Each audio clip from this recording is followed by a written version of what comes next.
Good afternoon, everyone, and welcome to today's Unemployment Benefits webinar hosted by Congresswoman Norma Torres. My name is Jacob Randolph, and I'll be your moderator for today's webinar. We are joined today by the California Employment Development Department and the National Employment Law Project to discuss the federal expansion of unemployment benefits and what this means for you. Before we begin, I just want to go over a few housekeeping items to ensure a smooth webinar experience for you. If you, for some reason, lose access to the webinar, you can rejoin with the link provided in your registration email. And if you have any questions, please type them in the chat box on the right-hand side of your screen. We'll get to as many questions as we can in the time allotted. However, if your question is not addressed, we're happy to have you contact our office, and we have that information at the end of the webinar for you, and we'll work to get you an appropriate answer. With that, I would like to hand over the floor to Congresswoman Norma Torres to give her remarks on Congress's work to provide relief for residents of the Inland Empire. Well, good afternoon, everyone, and thank you for joining us today. I want to give special thanks to our guest on this webinar, Maurice Amsalam, First Chance Program Director with the National Employment Law Project, and Jesse Cuevas, Deputy Division Chief of the Employment Development Department. Thank you for launching EDD's first virtual town hall in the state of California with my constituents. I very much appreciate all of the work that you're doing these days. COVID-19 is creating challenges that we've never experienced before. Our economy has been frozen for months already, and I want to make sure that workers and families across the Inland Empire know what supports are available to them and how to access those resources.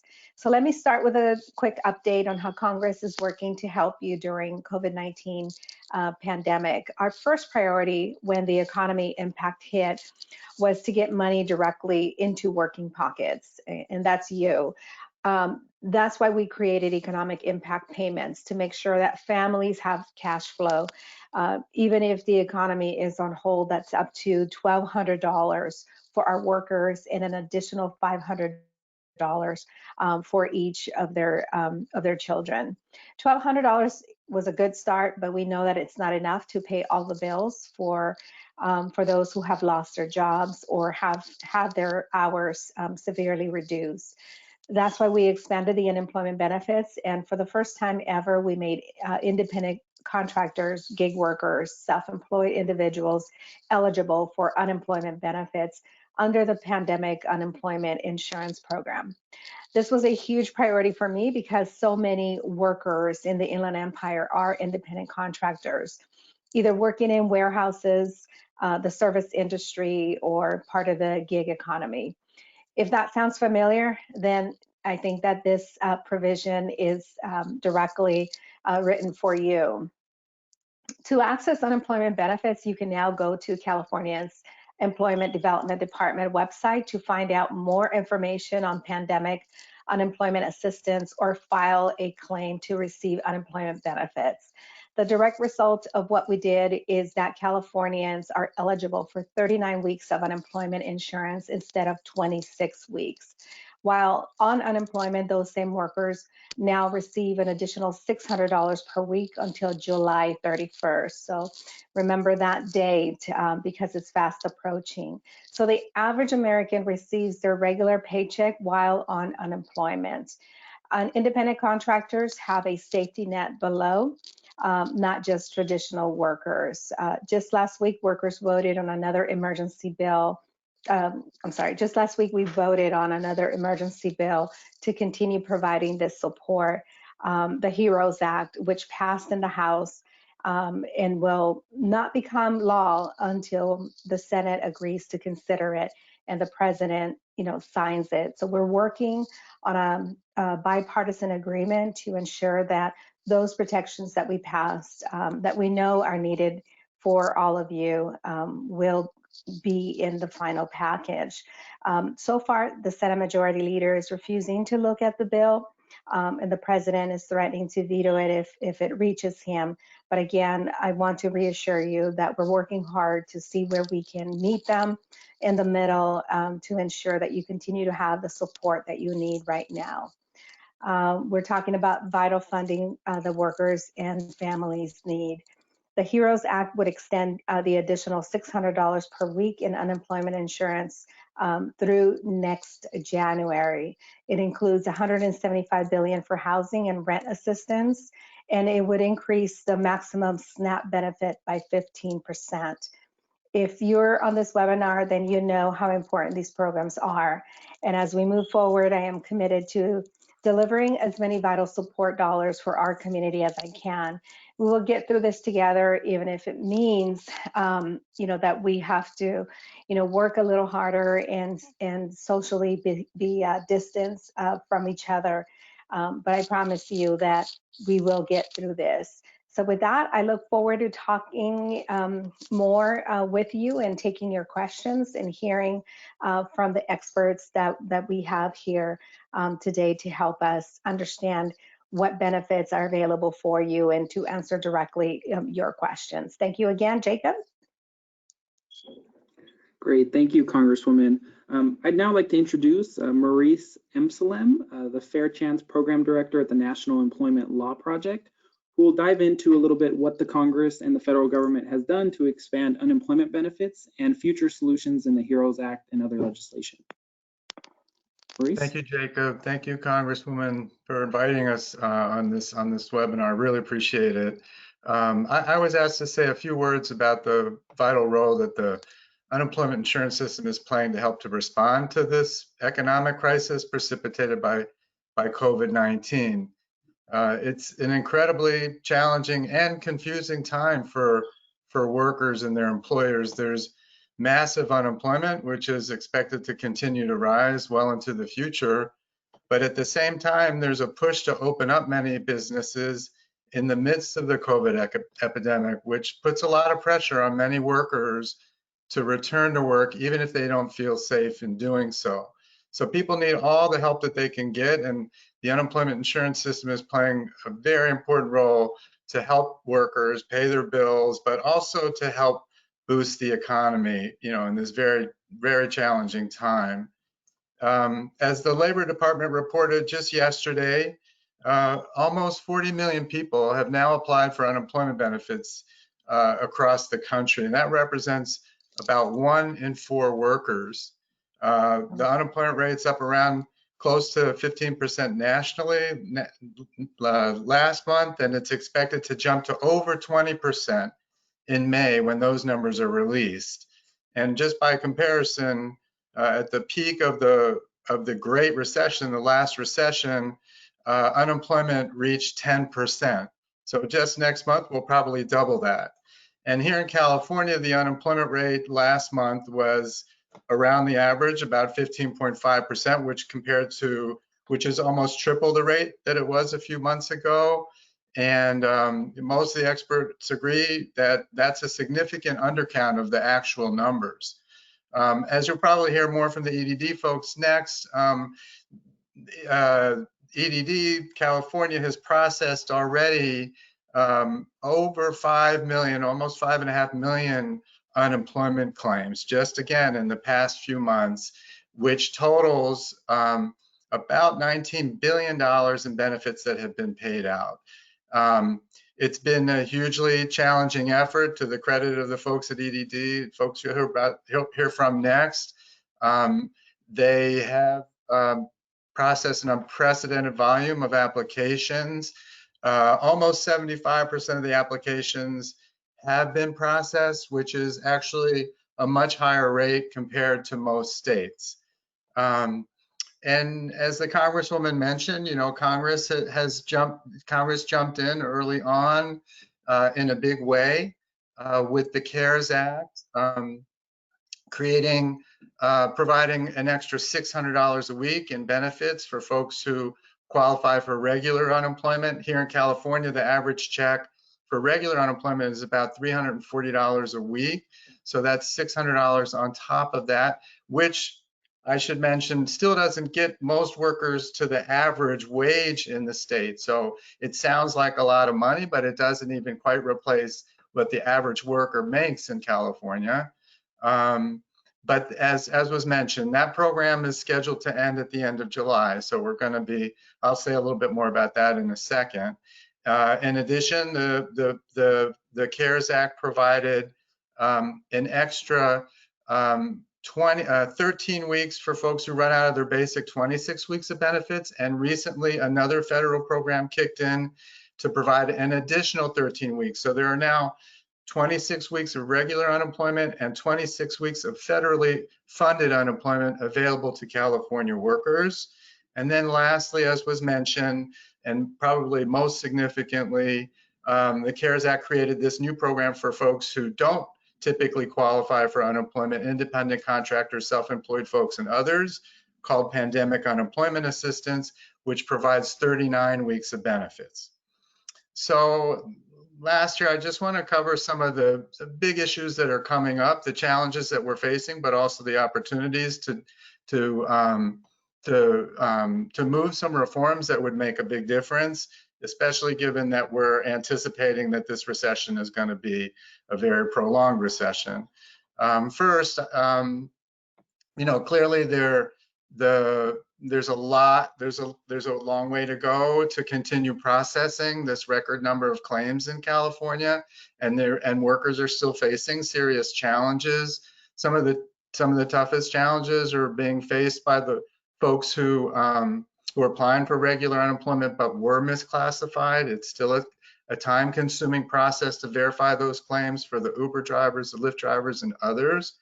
And also just for the typical claim, whether for pandemic unemployment assistance or regular employment assistance, they are, normally it takes just a few weeks to get your unemployment check, but for a lot of folks, it's been much longer. So EDD is working hard to address that backlog and get those checks out to folks. The biggest priority in Congress, as the Congresswoman mentioned, is to get the CARES Act programs reauthorized at the end of July. So the biggest piece of that is the $600 boost in benefits. We're working hard now with folks in Congress to ensure that the provision of the HEROES Act is adopted that would extend these programs, extend the $600 through January, and extend all the other programs into next year, and that the extra increase in benefits, the $600, stays in place until the economy starts to improve. That that it starts to stabilize, or at some level could be reduced over a period of time while the economy is improving. But again, it's going to be a real fight to make that happen. But with 20% unemployment expected next month, hopefully Congress will get the message that now is not the time to reduce those benefits. And then, equally important, Congress needs to take up legislation that's been proposed by several members of Congress to ensure that the nation's unemployment system, which has been neglected for decades now, comes out of this severe recession stronger. As the COVID crisis has made clear, the UI system has some major challenges, and now is really the time to fix them. And then just a couple of final points. Wanted to just highlight the fact that folks who were furloughed and receiving and are receiving benefits are now being called back to work. And that's putting a lot of pressure on many low-wage workers, workers of color.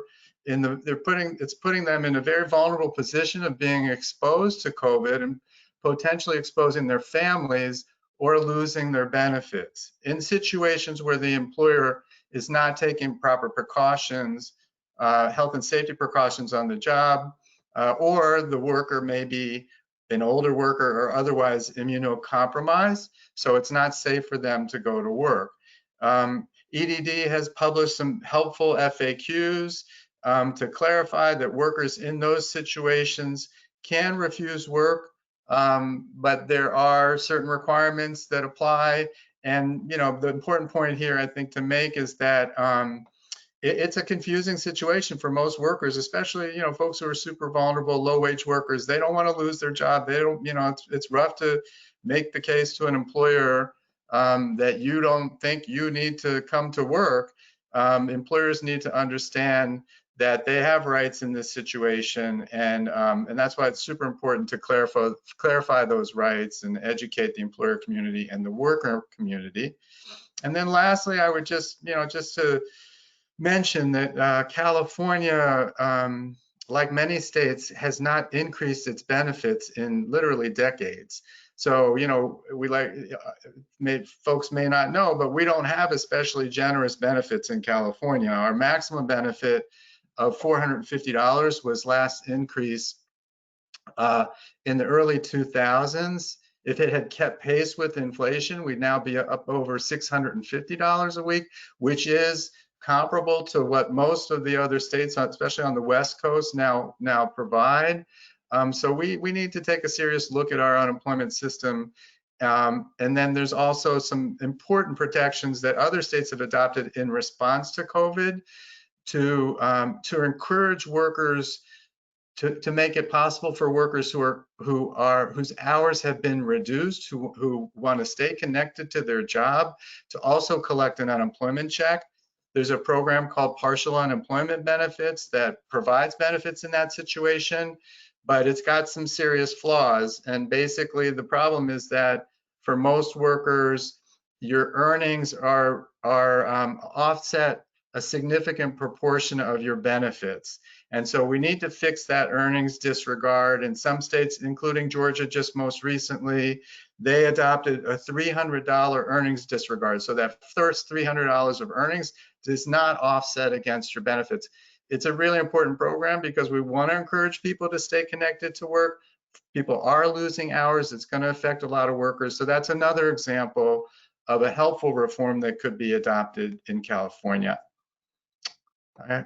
So that about covers it. I'm looking forward to questions, and thanks again, Congresswoman, for including us in this webinar. Great, thank you so much, Maurice. Our next and final panelist today is Jesse Cuevas, Deputy Division Chief with the California Employment Development Department, who will go through the range of unemployment programs available to our constituents. Good afternoon, everyone, and welcome. Thank you very much, Jacob. And I do appreciate, thank you, Congresswoman Torres and Maurice, for that acknowledgement that our department is doing everything we can to ensure that we're meeting the needs of all of our communities. So I do appreciate that. Thank you for starting off this meeting on a very high note.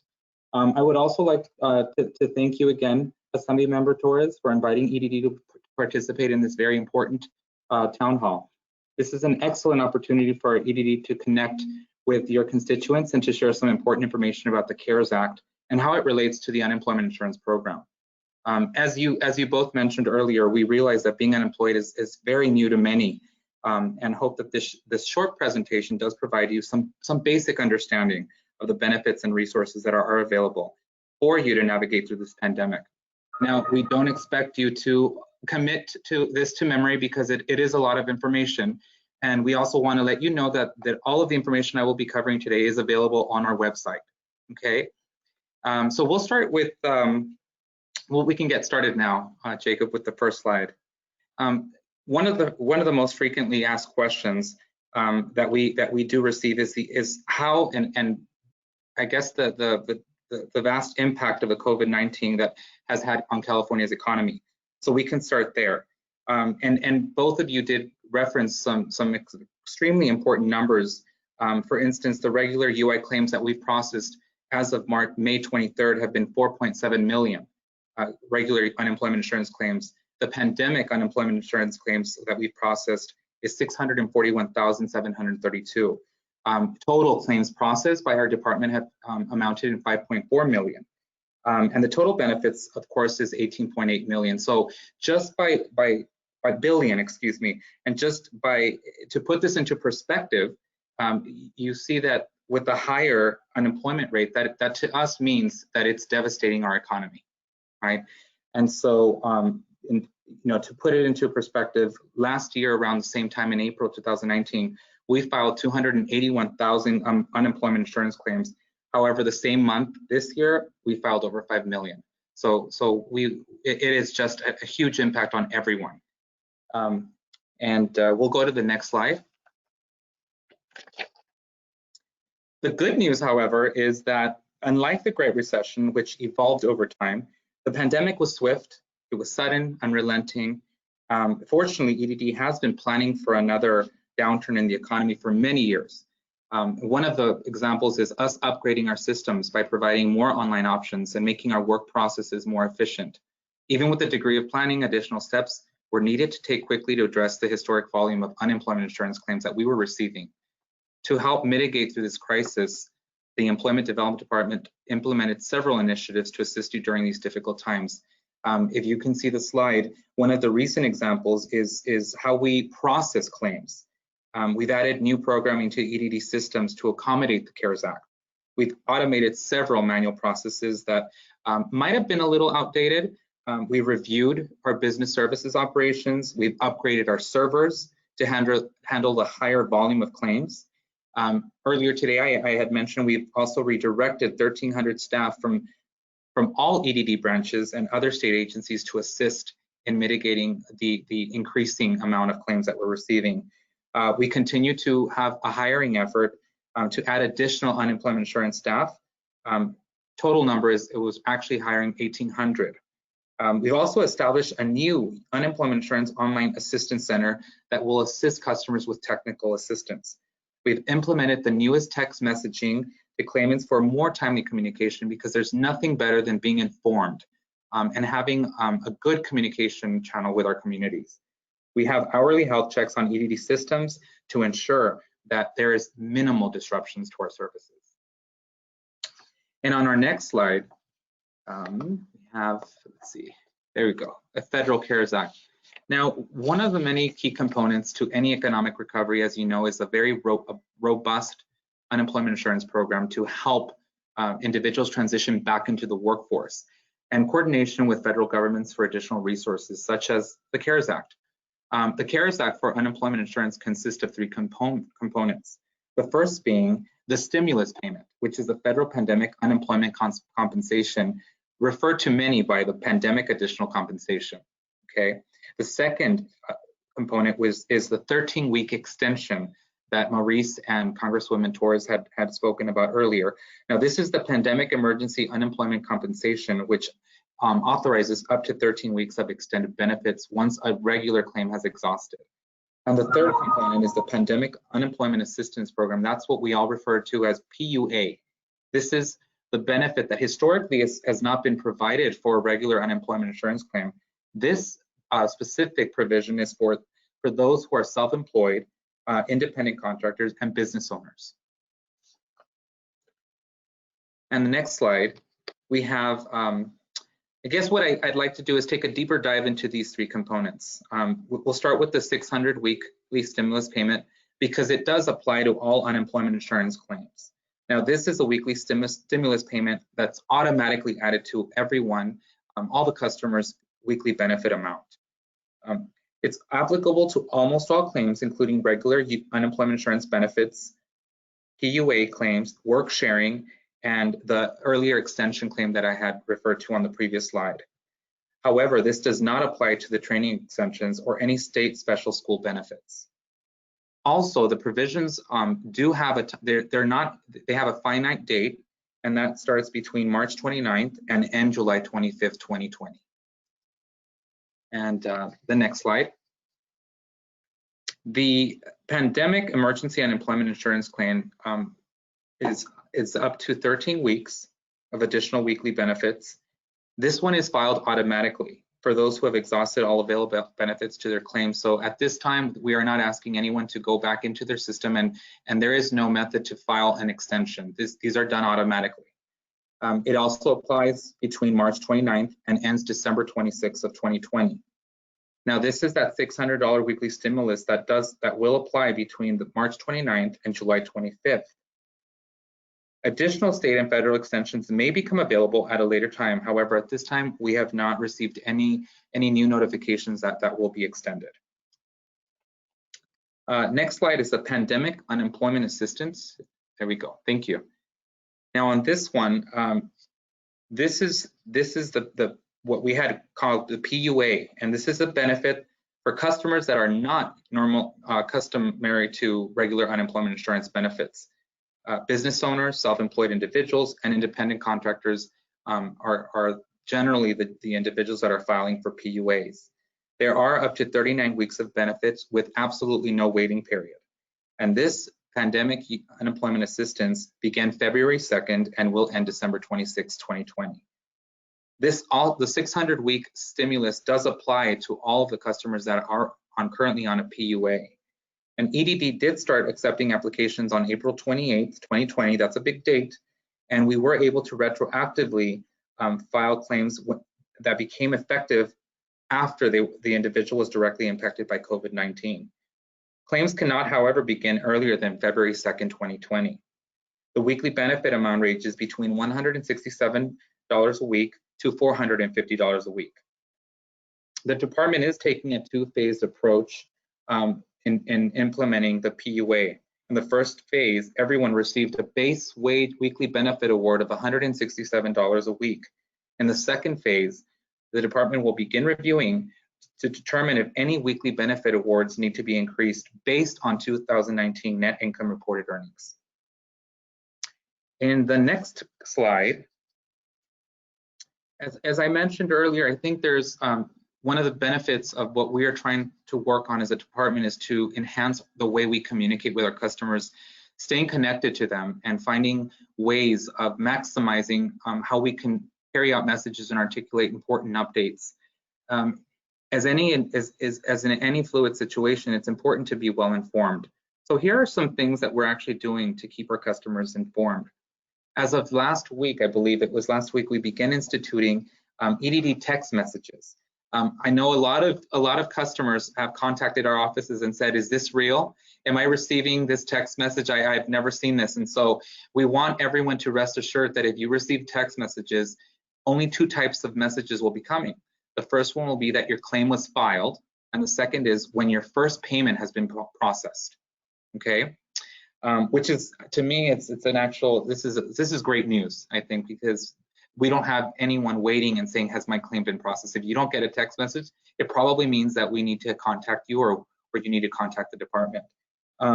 We've also instituted the UI Online email reminders that will notify the customer when it's actually time to certify, okay? We have the EDD virtual agent that provides general information and also uses our new chatbot feature on the EDD website. We have the UI Online Assistance Center that is open daily from 8 a.m. to 8 p.m. This virtual center is responsible for assisting customers with registration, EDD customer account number password resets, and also one of our last updates that we have is on Bank of America alert messages when a direct deposit is made to your card or you may have a low balance. Thank you. And on the next slide, thank you. As part of being well informed is also knowing where and how to find information when you need it. As I mentioned at the beginning of this slide, of this entire presentation, there is a lot of information to retain, and of course, all of this information can be found on EDD's website. Part of being well informed is also knowing that there are alternative ways of getting a hold of a representative in EDD, whether it be 8 o'clock or 2 o'clock. These are following tools that will help you. The EDD website, again, is a great resource if you're looking for information on filing a claim. There's a manual and a how-to guide on beginning your UI Online account. There's important updates on the CARES Act, COVID-19 updates, and there's also a recorded webinar that help workers that have been directly impacted by COVID-19. UI Online, I believe most customers are familiar. This is a way for you to file or reopen a claim. Also, when you're ready to certify for benefits, your email should alert you. However, you can set alerts in this one as well as getting up-to-date claim and payment information. You can also send a secure message requesting information about your claim. And lastly, the UI self-service phone line assists customers in certifying for their benefits via EDD Telecert and payment information on last payment made. The next slide. Thank you. Now, we know there are times when you will need to speak to a representative. There are other ways Many of the examples include if you need to verify your identity, or you get locked out of your account and you can't access. These numbers that I have listed up are available in English, Spanish, Cantonese, and various other languages. Here are your options. So, for one, the UI self-service phone line, and the help with UI online. That one is the call center that is open from 8 to 8 p.m. that can assist you with your password resets. And lastly, the UI self-service line that is available 24 hours and 7 days a week. Well, this concludes the formal presentation, and it's now time to answer some of your questions. However, I want to share that due to confidentiality reasons, we cannot answer specific questions involving claimant to ensure that privacy and confidentiality are maintained. But general questions about unemployment insurance are absolutely welcomed. And if we don't have the immediate answer, we'll definitely research the question and provide the answers to Assemblymember Torres's office so that they can follow up with the constituent or the customer. Again, thank you for your time and being patient, and most of all, understanding during these challenging times. Great, thank you so much for that presentation, Maurice, or Jesse, sorry. And with that, we will now move into the Q&A section of the webinar. If you have not already, please submit any questions in the chat box to the right of your screen. We'll work to get to as many as possible. Okay, so first up, some of the questions that were submitted when people were registering for the webinar.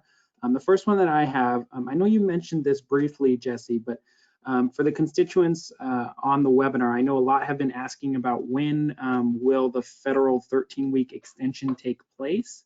Some people have been on unemployment since September or October of last year, but I know you had mentioned when that date begins. So was that, and I apologize because I was reading off the chat, but I didn't. So you're reading me a chat. Is this a question from the chat box? This is from our registrants. So this is prepared list. Mm-hmm. Okay, I apologize. And so just, can you repeat the question, please? Yep, so it's just when will the federal 13-week extension begin? I know you mentioned it briefly, but for those yes, that may have not heard. All right, the 13-week extension begins March 29th, 2020, and will end December 26th, 2020. Great, thank you for that. And then another question that we got via our registration. How far back can I receive benefits? I submitted my claim in January of 2020 and have yet to receive benefits for the month of January. So, more generally, how far back can people expect to receive benefits? Well, since we are discussing anyone that was impacted directly by COVID, I had mentioned that February 2nd was the actual date that we can start filing benefits that are related to the COVID pandemic. However, if you're on a regular unemployment insurance claim, your benefit should start shortly after the date you filed your claim, unless you received a wage continuation pay from your employer. However, if you're on a pandemic unemployment assistance claim, the first date that any PUA claim can start is February 2nd. You can follow up with EDD by sending a secure message through UI online. I think this question might be a little bit more specific because to me, it appears that something happened in January and then they went ahead and claimed benefits after January. So if this is specific, I'd be more than happy to research it for you, and then we can provide a response to your offices. Definitely. Thank you for that, Jesse. Another question we have is, someone has 2 jobs to make ends meet, but the second one cut their hours down to about 10 a week. Can they file an unemployment claim for the second job? I typically always encourage customers to file. You just because you file a claim, I think there's a lot of fear associated with it because they'll file and say, did I do something wrong? I just want everyone to know that when you file a claim, it still has to be reviewed by the system and by our representatives. So if there's ever a time where you file and you feel that you might have filed an error, you can always send us a note. We can cancel the claim and there should not be any penalty. But I would encourage anyone to apply and let EDD make that determination on your eligibility to receive benefits. Believe me, I have heard many customers call and said, I should have done it, but they didn't. So just to err on the side of caution, go ahead and have them file and then let EDD make that determination. Great. Next up, we have a question, regarding the move or involuntary move from full-time to part-time hours. So can someone apply for unemployment insurance when they were involuntarily moved from a full-time schedule to a part-time schedule because, their hours were cut? Absolutely. As a rule of thumb, you should apply for unemployment insurance anytime your hours or wages are reduced 20% or more. However, we do encourage that you file a claim so that you will know for sure. Now, keep in mind that if you are working part-time, you will need to report those gross wages to EDD when certifying for benefits. So Jesse, if I understand this correctly, 20% loss of work, that's the magic number that people need to remember. If your hours were reduced by 20%, you can file for unemployment benefits, correct? That is correct. That is part of our guidelines for determining whether or not they can file for benefits. And this is part of the confusion. I have a lot of constituents that are working 2 or 3 jobs, to make that 40-hour week or just to make, rent. So sometimes they feel like, well, I still have my second or my third job while I lost my first job. And I think if you look at it from the context of if you lost 20% of your job, you can file for benefits and let them decide whether they will approve your application or not.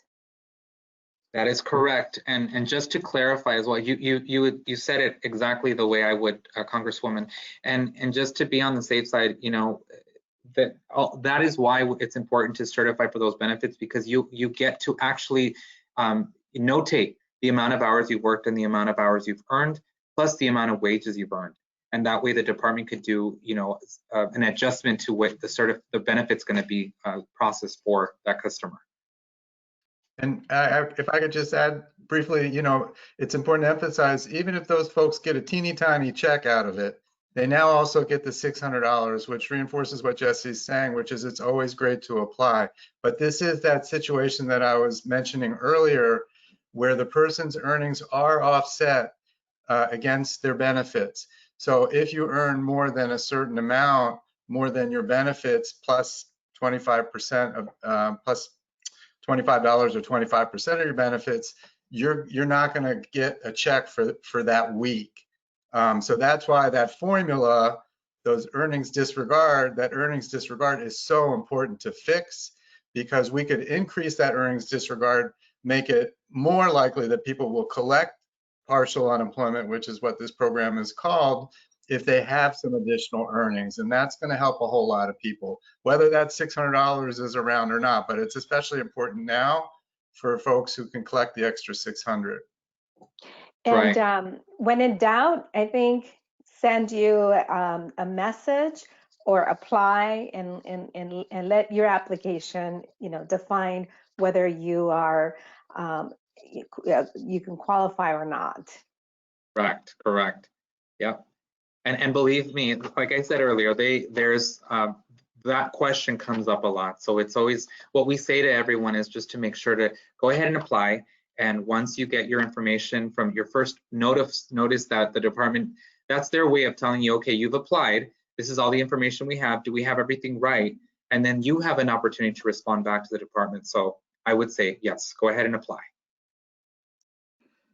Great. Thank you for those clarifications.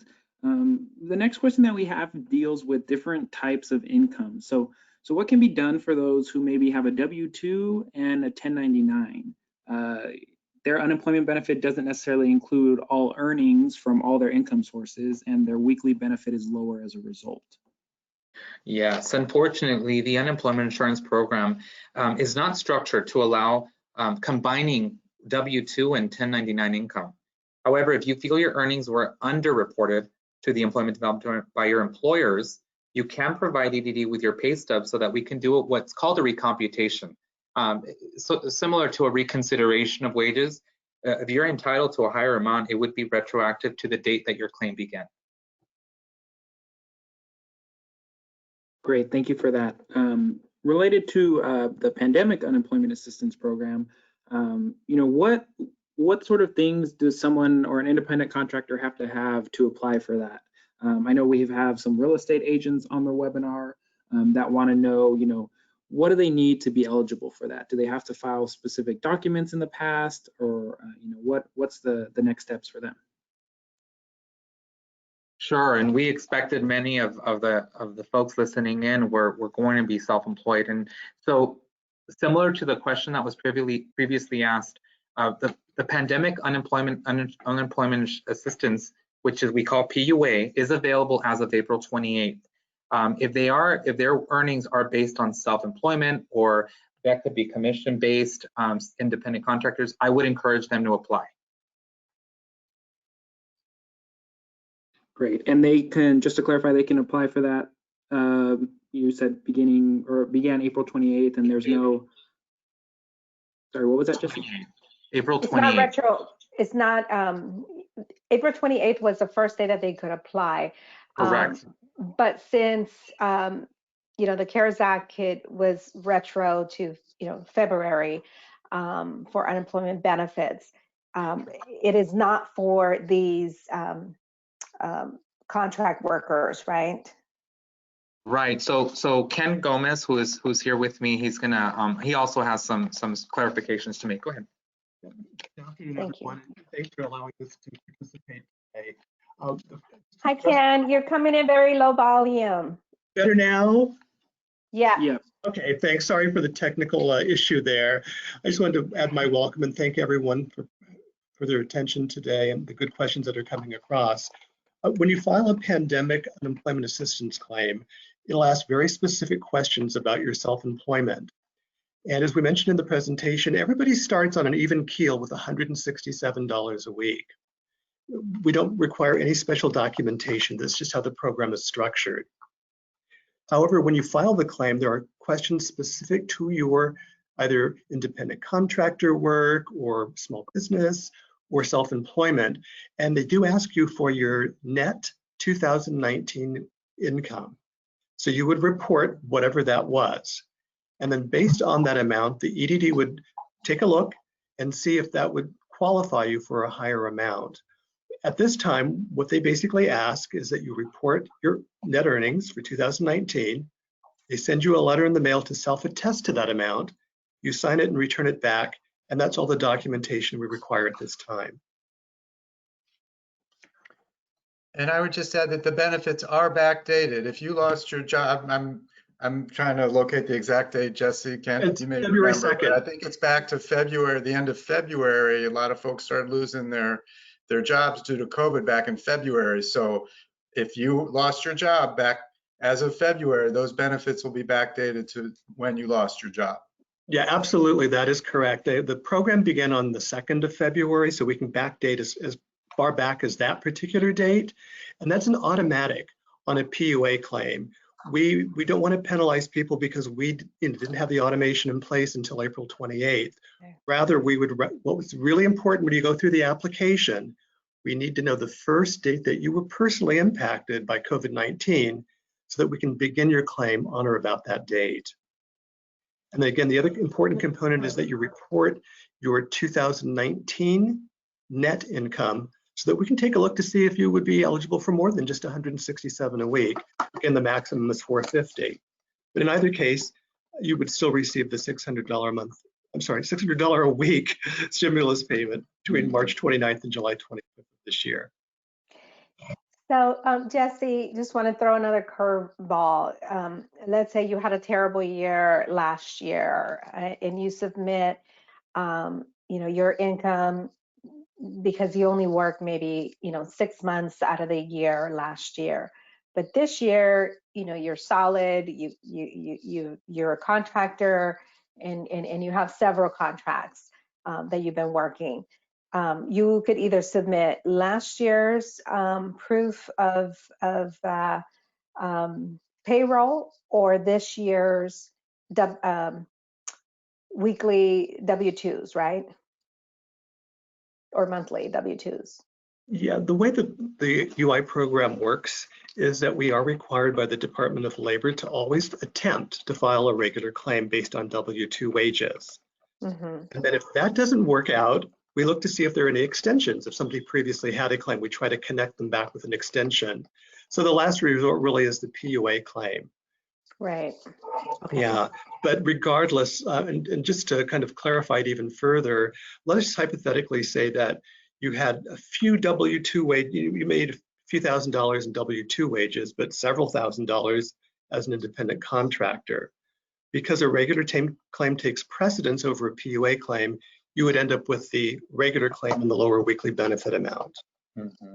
Okay, but none of that impacts what the federal government gives you per week. Correct. That stimulus payment goes on. That's actually what we're encouraging people to look into. It's not the 167 a week. Right. We're focusing on the 600, and we hope that it's extended, please. Yeah. Right. Great.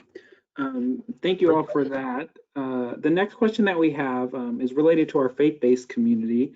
What about pastors or employees of churches who were impacted, obviously, because of the stay-at-home order and COVID-19? Can they apply for unemployment benefits? Would that be through a specific program if they're a pastor or if they're an employee?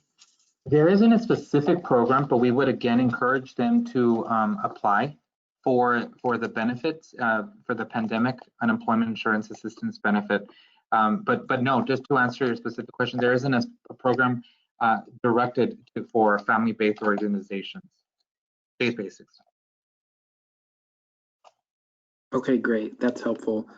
We've gotten a number of questions about, if people have submitted documents verifying their identity to the EDD and, other documents related to what the EDD has requested. If they're still experiencing delays and haven't received status updates, what do you recommend they do?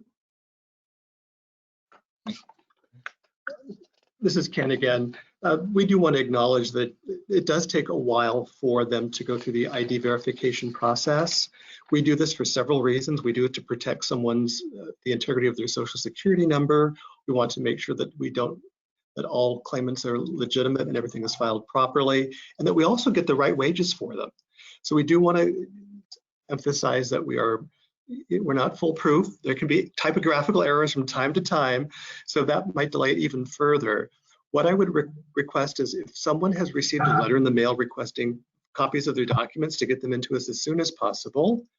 And then if they want to get a status update on that particular situation, the fastest way really is to log into UI Online, select the Contact Us link and send a secured message. And that way it'll fall right on a queue and they'll be able to research it and tell you where you're at in the process. But just to manage expectations, we're hearing from our recomputation department and our ID verification department that these claims are taking upwards of 3 to 4 weeks to be processed. Because of the interaction that we have with the Social Security Administration, perhaps the DMV, perhaps other states' DMVs to verify information, and they're as well overwhelmed as we are. And so we have to get in line to get their services too. So we're doing our best, and I know it's difficult, not knowing at this point, but please know that we're working on it. And the challenging part of identifying one's verification is we want to make sure that we are processing payment for the right individual. There's a lot of and during these times, a lot of individuals someone is filing a claim under their Social Security, or so we want as a department to ensure that we are processing payment to the accurate person that owns that Social Security number. Okay, great. Thank you for that, Jesse and Ken. One of our last questions here is, as the state begins to reopen and businesses begin to reopen, some people on unemployment, are fearful of having to go back to work, are fearful of, maybe potentially being exposed to COVID-19 at work. What sort of eligibility requirements would they need to be able to continue on unemployment and not, return to their employer? Just to clarify, your question is for those that wish to remain on unemployment insurance benefits versus returning to work? So let's focus on those who, are considered vulnerable to COVID-19, that are on unemployment benefits. Well, let me jump in here. The good thing about the way we process claims is we treat everyone as an individual. So we look at everyone's circumstance to see whether or not they would be eligible for continued benefits. We have a lot of FAQs on our website that give some general guidance, but we know that there can be circumstances that aren't addressed on the website. So what we would do is review it on a case-by-case basis. If there are some health concerns or you're caring for someone that does have health concerns, there are other EDD programs like state disability insurance and paid family leave that may be more appropriate. But the bottom line is we do treat everyone as an individual, and we would approach it in a very open manner, gathering all the facts and then making a determination at that point. Can I jump in on that one? Because we're hearing a lot about this, and it's been an issue actually at the federal level too.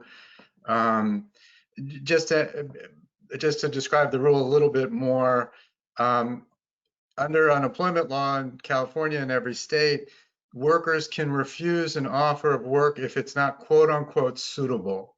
And health and safety conditions on the job are a factor that's considered to determine if the job is suitable. So the FAQs that were mentioned address the situation.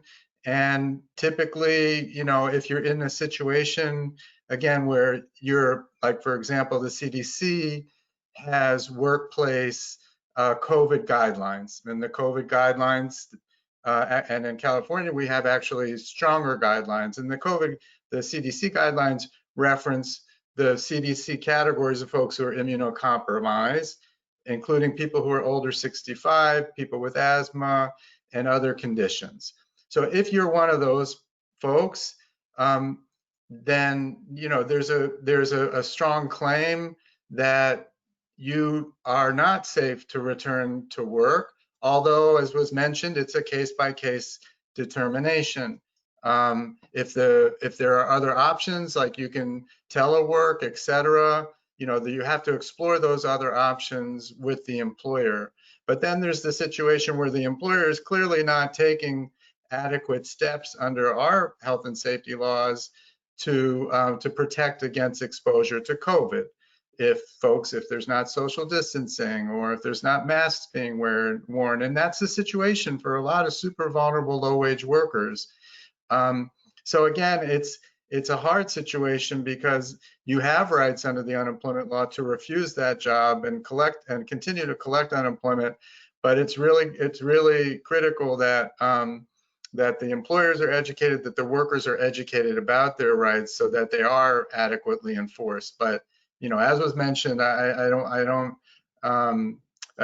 was mentioned, it's always a case-by-case situation. You have to make that effort with the employer to preserve your employment, to raise the issue with the employer, and then if necessary, refuse work, and then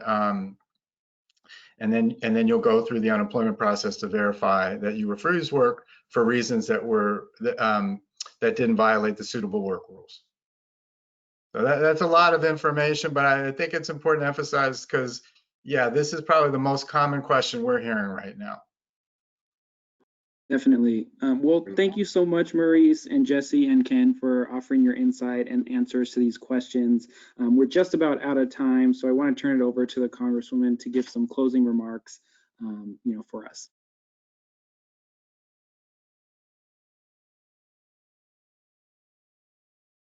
Congresswoman, I believe you may be muted.